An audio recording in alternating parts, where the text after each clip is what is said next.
সম্মানিত উপস্থিতি, আজকের এই পবিত্র জুমার খুতবার বিষয় বছর শেষে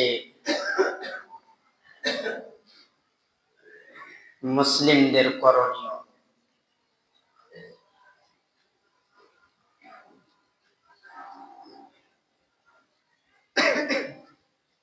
আমরা প্রত্যেকেই জানি একদিন আমাদের মরে যেতে হবে, মরতে হবে এই বিষয়ে কোনো মতভেদ নেই, কোনো ধর্ম জাতপাত নিয়ে কারো কাছে সন্দেহজনক নয়। প্রত্যেকেই জানে যে আমাকে মরে যেতে হবে। হিন্দুকে বলেন, সেও বলছে মরতে হবে। জৈনকে বলেন, সেও বলছে মরতে হবে। খ্রিস্টানকে বলেন, সেও বলছে মরতে হবে। মুসলিমকে বলেন, এরাও বলছে মরতে হবে। তাহলে মরে যেতে হবে এই বিষয়ে আমাদের মতভেদ নেই, মরতে হবে। মরার পরে কি হবে? হিসাব দিতে হবে। কিসের হিসাব দিতে হবে? যে সময়টুকু আল্লাহ সুবহানাহু ওয়া তাআলা আমাকে আপনাকে এই পৃথিবীর বুকে দিয়েছিলেন, সে সময়টুকুর হিসাব দিতে হবে। কিসের হিসাব দিতে হবে বললাম? যে সময়টুকু আমাকে আপনাকে আপনার সত্তা, আপনার রব দিয়েছিলেন, সে সময়টুকুর হিসাব দিতে হবে। তাহলে একটা কথা এখানে স্পষ্ট হচ্ছে যে আমাদের হিসাব দিতে হবে,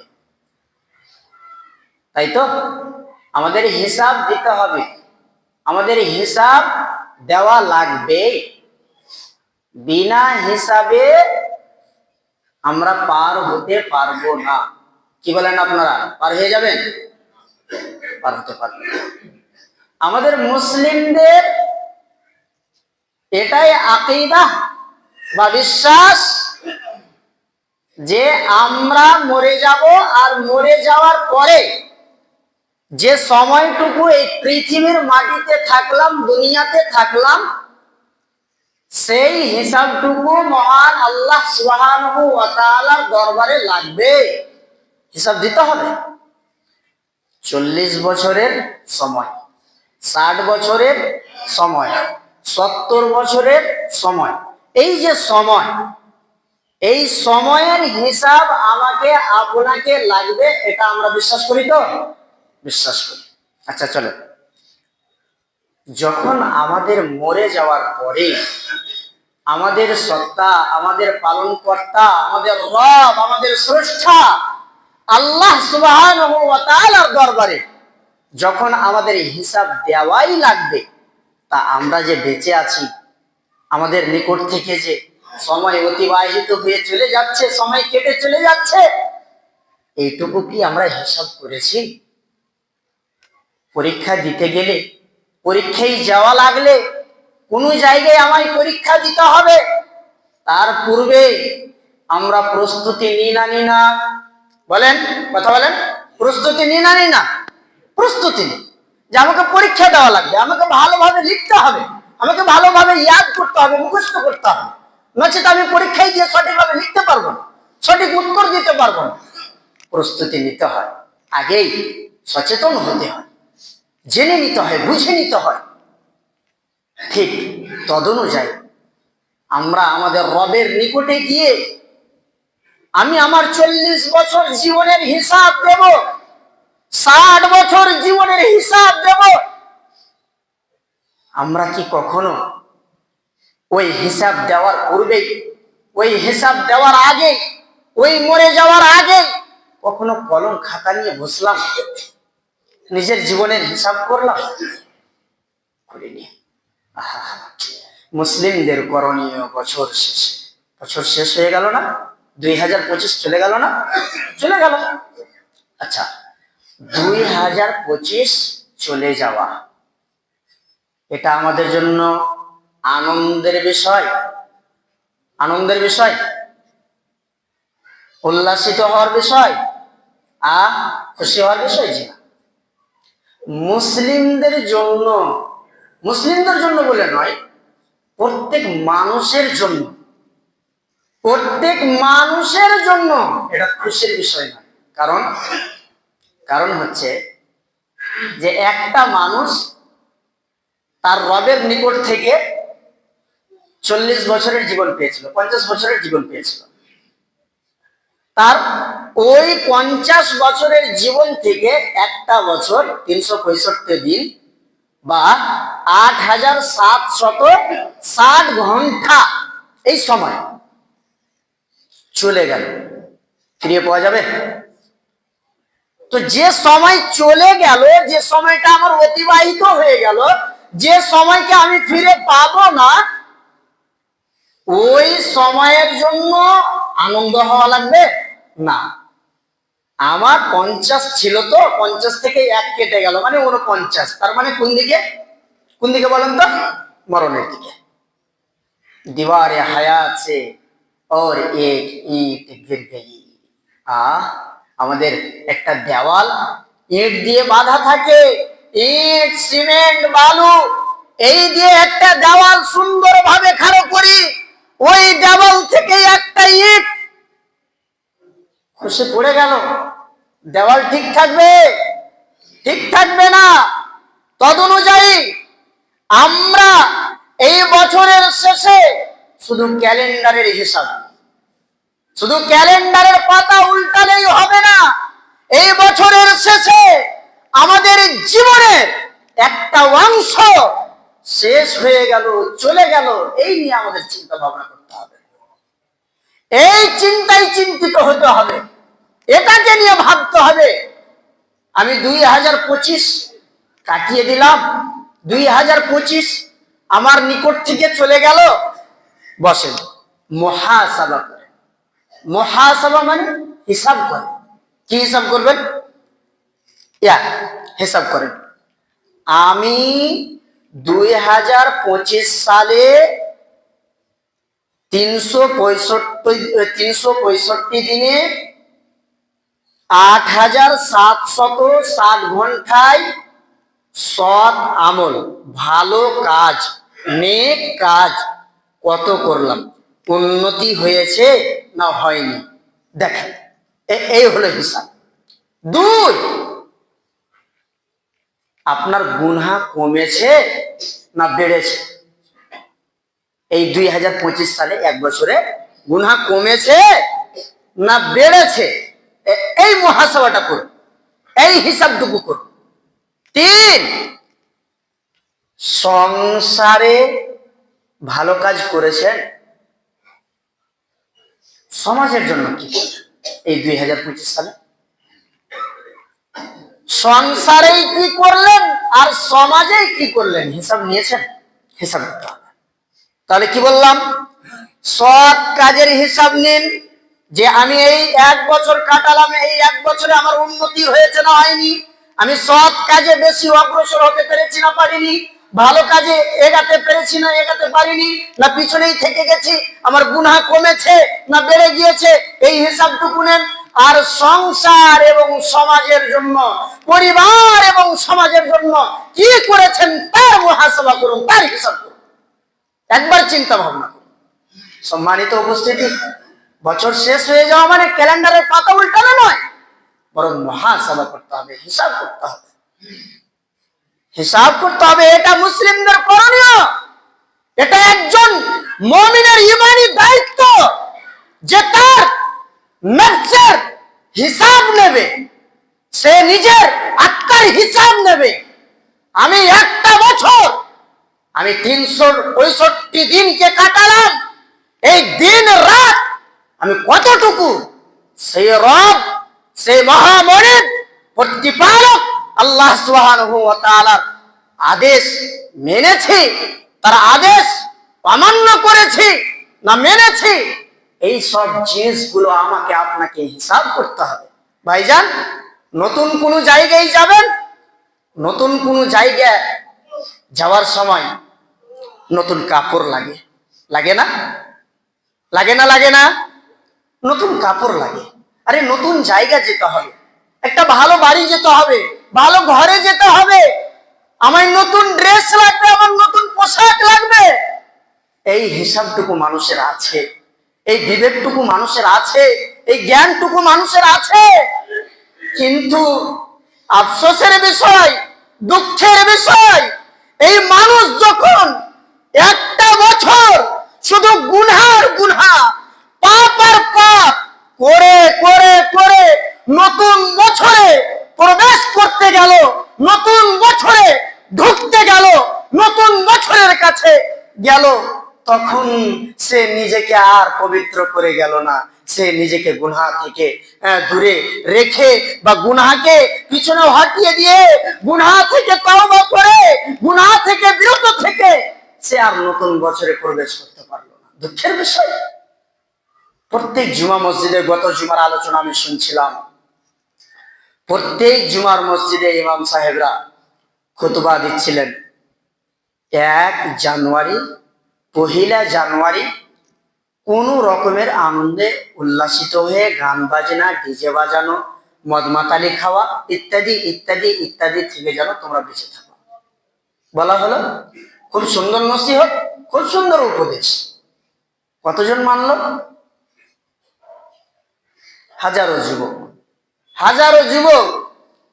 তাদের তো করণীয় ছিল, তাদের তো কাজ ছিল যে তারা নিজেদের হিসাব টানবে, নিজেদের সময়ের হিসাব টানবে, যে আমরা এই সময়টুকুকে আমার রবের জন্য কতটুকু কাজে লাগালাম, গুনাহে থেকে বাঁচতে পারলাম না, আমি আমার সংসারের জন্য কি করলাম, আল্লাহু আকবার, সমাজের জন্যই বা কি করলাম। দেখবেন সমাজ কি করেছে, আপনি কি করেছেন, আমি কি করেছি। সর্বপ্রথম আমি করেছি কি, সৎ কাজ নয়, অন্যায় কাজ, অন্যায় জড়িত। যেমন 5 ওয়াক্তের নামাজ নাই, যেমন অশ্লীল কথা বলা, 5 ওয়াক্তের নামাজ নেই, কোরআন পড়তে জানি না, আর ইত্যাদি ইত্যাদি ইত্যাদি যত সৎ আমল হয়, সৎ কাজ হয়, সব থেকেই দূরে থাকলাম, দূরে থাকলাম। যখন এই সৎ কাজ থেকে দূরে থাকলাম, গুনাহ হবে না, এটা অবাস্তব না বাস্তব? ছেড়ে দিলেন মানে গুনাহ হয়ে গেল, দুটো হয়ে গেল। তৃতীয় নম্বর, সংসারের জন্য কি করেছেন? ওই তো সংসারের জন্য করেছি কি, আমার ছেলেটা এখন পর্যন্ত টাকুনোর নিচে প্যান্ট পরিধান করে, সেও মদ খায়, লটারি কেটে বেড়ায়, এখানে ওখানে মেয়েবাজি করে বেড়ায়, এখানে ওখানে ঘুরে বেড়ায়, এখানে ওখানে গান বাজনা শুনে বেড়ায়, খেলা দেখে বেড়ায়, হ্যান করে ত্যান করে। এই তো সংসারের জন্য করেছে। আর কি করেছেন? স্ত্রী কি করেছেন? বেপরদা হয়ে ঘুরে, স্ত্রী মাথায় কাপড় দেয় না, রাস্তায় সবজিওয়ালা সবজি বিক্রি করতে আসে, ফেরিওয়ালা ফেরি বিক্রি করতে আসে, তখন প্যাক করে উদাম করে আমার স্ত্রী চলে যায়, কোনো অসুবিধা। এই তো করেছি সংসারের জন্য, এই তো করেছি পরিবারের জন্য। সমাজের জন্য কি করেছেন? সমাজের জন্য করেছে যে আমি এখন পর্যন্ত সুদ খাই, আমি এখন পর্যন্ত অন্যায় অশ্লীলকে আরো বাড়াওয়া দিয়েছি। করো তোমরা, জুয়া খেলো, এখানে বসো, জুয়া বসাও, এখানে জুয়া খেলতে হবে, এখানে লটারি কাটতে হবে। কে বলেছে লটারি কাটতে হবে না? কে বলেছে এখানে দিবে না জুয়া খেলতে? আমি দেখছি তোমার খেলা। এই তো করেছি সমাজের জন্য। আর কি করেছি? কি করেছেন? কি? আল্লাহ, আল্লাহ সামাদ। আল্লাহ তুমি আমাদের হেফাজত করো, আল্লাহ তুমি আমাদের হেফাজত করো, আল্লাহ তুমি আমাদের রক্ষা করো, আল্লাহ তুমি আমাদের ক্ষমা করো, আল্লাহ তুমি আমাদের কবুল করো। আল্লাহ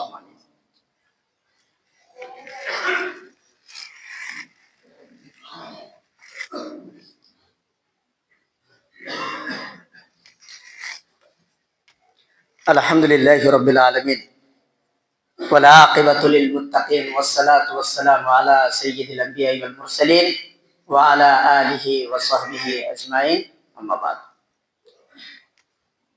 সম্মানিত দিনী ভাই, আলোচনা করছিলাম বছর শেষে মুসলিমদের করণীয় কি। বছর শেষে মুসলিমদের করণীয় হলো তাদের জীবনের দেওয়াল থেকে একটা ইট খসে পড়ে গেল, খসে চলে গেল, দেওয়াল থেকে ইট খসে চলে গেল, জীবন থেকে 1 বছর চলে গেল, তার মানে সে তাওবার দিকে যাবে। গুনাহ তো করেছি, পাপ করেছি, অন্যায় করেছি, একটা কাজ হলো যে হিসাব টানবে, দ্বিতীয় নম্বর কাজ হলো সে এবার তওবা করবে। কি করবে বললাম? তওবা। কি করবে? তওবা। গুনাহ যে হয়ে গেছে, একটাও যে ভালো কাজ করতে পারে, সৎ কাজ নেই, সৎ কাজ থেকে অনেক দূরে। তো কি করতে হবে এখন?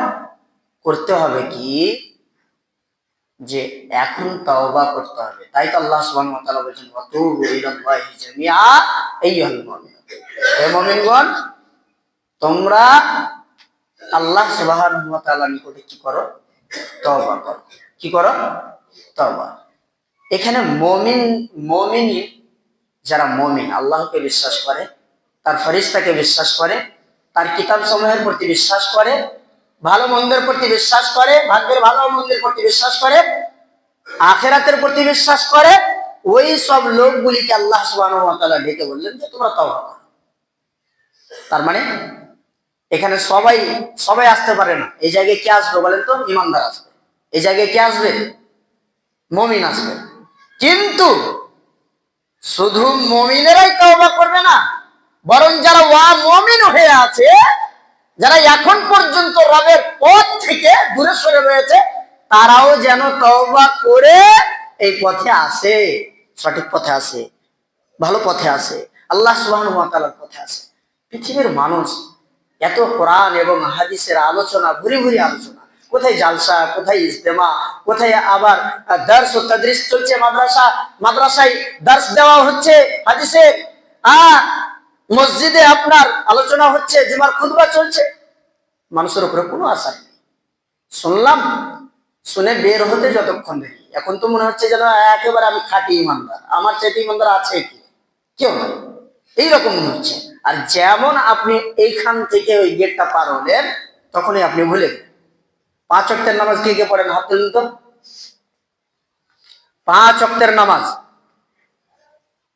এই কয়টাই? 1 2 3 এইভাবে গুনে গুনে বলতে পারবো যে এই লোকটা নামাজ পড়ে, আর কে নামাজ পড়ে না? বাকি যে টিকের হাত উঠেনি সে লোকটি নামাজ পড়ে না। তাহলে আজকে থেকে প্রতিজ্ঞা কি হবে? আপনার করণীয় কি হবে?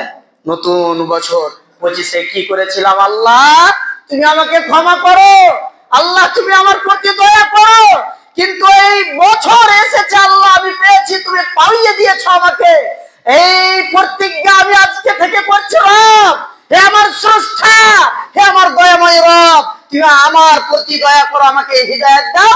আজকে থেকে ইনশাআল্লাহ আমি 5 ওয়াক্তের নামাজি হব। 2026 সাল, এই 2026 সাল থেকে যতদিন আমি বেঁচে থাকবো, যতদিন আমার দেহে শ্বাস থাকবে, প্রশ্বাস থাকবে, ততদিন আমি নামাজি হয়ে বেঁচে থাকবো, এই প্রতিজ্ঞা করে উঠতে হবে। এটা আপনার কর্ম। বলুন ইনশাআল্লাহ নামাজ পড়বো, বলুন ইনশাআল্লাহ নামাজ পড়বেন, ইনশাআল্লাহ নামাজ পড়বেন। দেখেন আপনি নতুন হবে, আপনি চেঞ্জ হবে, আপনার পরিবর্তন হবে ইনশাআল্লাহ। সময় 1 সেকেন্ড যখন হাত ছাড়া হয়ে যায় না, ফিরিয়ে পাওয়া যায় না। নামাজ পড়লেন না, গান বাজনা করে বেড়ালেন, আর বিভিন্ন ধরনের অন্যায় অশ্লীল এইগুলো কাজ করে বেড়ালেন, কি করবেন জানেন? যখন ওই যে প্রথমেই বললাম আমার বক্তব্যের ভূমিকায় যে মরে যেতে হবে, তো যখন মরণ এসে আমার আপনার নিকটে পৌঁছে যাবে, আমার আপনার আত্মাকে, আমার আপনার রূহকে বের করে নিয়ে চলে যাবে, তখন আপনি আফসোস করবেন আর বলবেন আর একটুকু সময় দেওয়া যেত না? কেন? বলে ভালো কাজ করব, সৎ কাজ করব, এইটুকুর জন্য কি আমার সময় দেওয়া যাবে না? না না না, ওয়ালাম ইয়াগফিরুল্লাহু নাফসান ইযা জাআ আজালুহা ওয়াল্লাহু খাবীরুম বিমা তা'মালুন। আল্লাহ সুবহানাহু ওয়া তাআলা সময় দিবেন না, কোনো মুআক্খার নেই, কোনো তাখির নেই, সময় পাবেন না। তাই ভাইজান, বেঁচে আছেন না? 2 চোখ খোলা আছে না? কানে ভালো শুনতে পান? হ্যাঁ, কানে শুনতে পাই। 2 হাতে খাটতে পারেন? খাটতে পারি। 2 পায়ে চলতে পারেন? জি, চলতে পারি। তো ভাইজান, আপনি হাতে কাজ করতে পারেন, 2 চোখ আপনার খোলা আছে, 2 চোখে দেখতে পান, কানে শুনতে পান, সুন্দর একটা সুস্থ শরীর নিয়ে আছেন, ভালো শরীর নিয়ে আছেন। কোন জিনিসটা আপনার রব থেকে আপনাকে দূরে রেখেছে বলেন তো? আপনি উত্তর দেন। এত কিছু আপনার রবের পাওয়ার পরে আপনার রব থেকে কে ভুলিয়ে রেখেছে? কোন জিনিসটা বলেন? কোন জিনিস আপনাকে ভুলিয়ে রেখেছে যে যেতে হবে না মসজিদে, যেতে হবে না নামাজ পড়তে, শিখতে হবে না কোরআনকে, জানতে হবে না কোরআনকে, যেতে হবে না আলেম ওলামার কাছে? কোন জিনিসটা আপনাকে বাধা দেয় বলেন? কোন জিনিসটা? আল্লাহ সুবহানাহু ওয়া তাআলা এই প্রশ্নটাই আদম সন্তানকে করে রেখেছে কি? ইয়া আইয়ুহাল ইনসান মা গররাকা বিরাব্বিকাল কারীম। হে আদম সন্তান, এই মানুষ, তোমরা বলো তোমাদের রব থেকে, তোমাদের ইলাহ থেকে, তোমাদের স্রষ্টা থেকে কোন এমন জিনিস তোমাদেরকে ভুলিয়ে রেখেছে? তোমাদের দয়াময় প্রভু। ভাইজান নামাজ পড়েন না, তারপরেও আপনি 3 টাইম সুন্দর খেতে পান না? খেতে পান। আচ্ছা, আরেকটা প্রশ্ন, কি প্রশ্ন বলেন তো? প্রশ্নটা হচ্ছে যে আমি ভালো আছি, আমার বাড়ি আছে, আমার গাড়ি আছে, আমার টাকা পয়সা আছে, আমি নামাজ পড়ি না, তারপরেও ভালো আছি। এমনও কটাক্ষ করে আমাদের সমাজে বলে কিছু কিছু মানুষ নামাজীদেরকে, কি বলে? তুই নামাজ পড়ে কি করে নিয়েছিস? এমন তুই নামাজ পড়ে গরিবই থেকে গেছিস, আর আমি নামাজ পড়ে কি করেছি? দেখ, নামাজ পড়ি না, তারপরেও আমার বাড়ি দেখ, আমার গাড়ি দেখ, আমার জমি জায়গা দেখ, হ্যান দেখ, ত্যান দেখ, বলে না জি? বলে। আচ্ছা, এই জিনিসটাকে বলি, এই যে মাল ও দৌলত আল্লাহ সুবহানাহু ওয়া তাআলার পক্ষ থেকে একটা পরীক্ষা। কি বলেন তো? পরীক্ষা। তো যে আল্লাহর কথা মানবে আল্লাহ তাকেও দিবে, আর যে মানবে না তাকেও দিবে। বুঝতে পেরেছেন কথাটা? যে মানবে তাকেও দিবে, আর যে মানবে না তাকেও দিবে। এই দুইটা জিনিস দিয়ে দুইজনকে দুই রকম ভাবে আল্লাহ সুবহানাহু ওয়া তাআলা যাচাই করছেন, পরীক্ষা নিচ্ছেন। বাহ বাহ বাহ, কি তোমার অহংকার! এটাই তো তোমার শয়তানের ওয়াসওয়াসা যে আমি নামাজ না পড়েও ভালো হয়ে আছি, ভালো খেতে পেয়ে, ভালো কিনতে পেয়ে, ভালো বাড়ি আছে, গাড়ি আছে, টাকা পয়সা আছে, হ্যান আছে, ত্যান আছে, সব কিছু আছে। জি না ভাইজান, আল্লাহ সুবহানাহু ওয়া তাআলার হতে পারে ওটা আপনার জন্য গজব। আপনি এখন পর্যন্ত মসজিদে আসতে পারেননি না, এটা আল্লাহ সুবহানাহু ওয়া তাআলার গজব আপনার উপরে। আপনার ভাইকে, আপনার পাশের বাড়ির লোকটা নামাজ পড়তে চলে এলো, আর আপনি বাড়িতে চুপচাপ থেকে গেলেন। এটা কি মনে করেন? আপনার শক্তি? আপনার অহংকার? কি মনে করেন? এটা আপনার দাপট? জানেন না আপনার রব আপনার 1 সেকেন্ডে বাটন টিপে দিবে? আপনার এই দাপট, আপনার এই অহংকার, আপনার এই ফখর, ঘমন্ড 1 সেকেন্ডে আপনার রব শেষ করে দিবে। একটুও ভয় লাগে না? একটুও ভয় আসে না? আল্লাহু আকবার। আমি প্রথমেই সূরা হাশরের আয়াত তিলাওয়াত করেছিলাম, যাতে আল্লাহ সুবহানাহু ওয়া তাআলা বলছেন, হে মুমিনগণেরা, হে মুমিনগণেরা, তোমরা ভয় করো আল্লাহকে, এবং তোমরা প্রত্যেকে নিজেদের খাতাকে দেখো, নিজেদের আমলের খাতাকে দেখো, নিজের আমলের দিকে তাকিয়ে দেখো, নিজের কাজের দিকে তাকিয়ে দেখো যে তুমি তোমার আগামী দিনের জন্য কি তৈরি করছো, আগামী দিনের জন্য কি পাঠিয়েছো। আগামী দিনের জন্য ভাইজান 2025 সাল শেষ হয়ে গেছে, আজকে 2 তারিখ 2026-এর জানুয়ারি মাসের 2 তারিখ। এই বিষয় নিয়ে কয়েকটা কথা বললাম। 1 নাম্বার কথা হলো, আপনি হিসাব নিন যে গত বছর যে গুনাহগুলি করেছিলাম এই বছরও কি আমার মধ্যে থেকে গেছে নাকি দূর হলো? আমি সৎ কাজ কতটুকু করলাম, সংসারকে কিভাবে ম্যানেজ করলাম, পরিবারকে ইমান শরীয়তের ভিত্তিতে আনতে পেরেছি না পারিনি, শরীয়তের দিকে নিয়ে আসতে পেরেছি না পারিনি, রবের আদেশ অনুযায়ী সংসারকে গড়ে ওঠাতে পেরেছি না পারিনি, পরিবার, ছেলে মেয়ে, স্ত্রী, তাদেরকে সুন্দর আদর্শ দিয়ে গঠন করতে পেরেছি না পারিনি, এবং সমাজের জন্য আমি কি করছি, সমাজকে ভালো কাজ দেখাচ্ছি, সমাজকে ভালো পথ দেখাচ্ছি নাকি অন্যায়ের দিকে নিয়ে যাচ্ছি। ভাইজান, এই সব মুহাসাবা করুন, হিসাব করুন, এবং আগামী দিনে সদা সর্বদা রব্বুল আলামিনের ইবাদতে নিজেকে কি বলে বেঁধে রাখুন, আল্লাহ সুবহানাহু ওয়া তাআলার ইবাদতের সাথে জড়িত হয়ে থাকুন।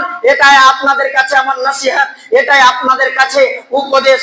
এছাড়া যতগুলি আপনি 1 তারিখে দেখলেন আর নতুন বছর হিসাবে দেখলেন, গান বাজনা দেখলেন, আর ইত্যাদি ডিজে বাজানো দেখলেন, আর এখানে ওখানে গিয়ে পিকনিক করা দেখলেন, আর রকমারি খাবার তৈরি দেখলেন, যত রকমের দেখলেন সব কিছু হলো ইসলামের বাইরে, ইসলামের বাইরে, ইসলামের বাইরে, ইসলামের বাইরে। এই সব মুসলিমদের করণীয় নয়, বরং ওই সব মানুষগুলি যদি ওই ইসলামের বাইরের কাজগুলিতে হাত দেয় বা ওই কাজগুলো করে, মান তাশাব্বাহা বিকওমিন ফাহুয়া মিনহুম, তাহলে তাদের হাসরের মাঠ হবে, তাদের হিসাবের মাঠ হবে, তাদের কিয়ামতের মাঠ হবে ওই সব লোকদের নেই। ওই সব লোকদের সাথে যে সব লোকেরা ওই রকম অশ্লীল অন্যায় কাজ করে, ওই সব অন্যায় অশ্লীল কাজ করে, আর এরা যারা ওদেরকে দেখে করেছে এই অন্যায় কাজটা, ডিজে বাজিয়েছে আর রকমারি খাবার তৈরি করেছে আর এটা করেছে আর ওটা করেছে, কোরআন এবং হাদিসকে পিছনে ফেলে দিয়ে, কোরআন এবং হাদিসকে পিছনে রেখে দিয়ে তারা যে ওই যে বেধর্মীদের কাজগুলোকে নিজেদের উপরে নিয়ে নিয়েছে, এদের হাসরের মাঠ হবে, কিয়ামতের মাঠ হবে সেই সব লোকদের সাথে যাদের সাদৃশ্য অবলম্বন করেছে। তাই আল্লাহ সুবহানাহু ওয়া তাআলার নিকট দোয়া করব, ইয়া আলামিন, ইয়া রাব্বাল আলামিন, হে প্রভু দয়াময়, হে স্রষ্টা, আমাদের সকলকে তুমি এই বিষয়টাকে স্পষ্টভাবে বুঝার তৌফিক দান করো। ইয়া আলামিন, আমরা যতদিন বাঁচবো, যত আমাদের জীবনে নতুন বছর আসবে, নববর্ষ আসবে, আল্লাহ তুমি আমাদের বারবার হিসাব নেওয়ার তৌফিক দান করিও, শক্তি দান করিও, আমরা যেন হিসাব নিতে পারি। আল্লাহ যতদিন দুনিয়ার মাটিতে বেঁচে থাকবো, আমরা যেন হেদায়েতের রাস্তায় চলাফেরা করতে পারি, তোমার আদেশ মেনে চলতে পারি। ইয়া আলামিন, আল্লাহ আমরা যারা এখানে আছি, আল্লাহ তুমি আমাদের কবুল করো। আল্লাহ আমাদের মহিলা যারা বাড়িতে আছে তাদের কবুল করো। ইয়া আলামিন, আল্লাহ এখন পর্যন্ত যারা পথভ্রষ্ট হয়ে আছে, আল্লাহ তুমি তাদের হেদায়েত দাও। ইয়া আলামিন, তাদের সঠিক পথ দাও। ইয়া রাব্বাল আলামিন, হে প্রভু স্রষ্টা দয়াময়, আমাদের মধ্যে যারা মারা গেছে, জানি না আল্লাহ কোন বিপদে আছে, কোন মুসিবতে আছে, কোন বালাতে আছে, আল্লাহ তুমি গফুর, তুমি গফফার, তুমি রহমান, তুমি রহিম, তুমি তোমার দয়া দিয়ে, তুমি তোমার ক্ষমা দিয়ে তাদের কবরকে শান্তির জায়গা বানিয়ে দাও। আল্লাহুম্মা গফির লাহু ওয়ারহামহু, আল্লাহুম্মা গফির লাহু ওয়ারহামহু।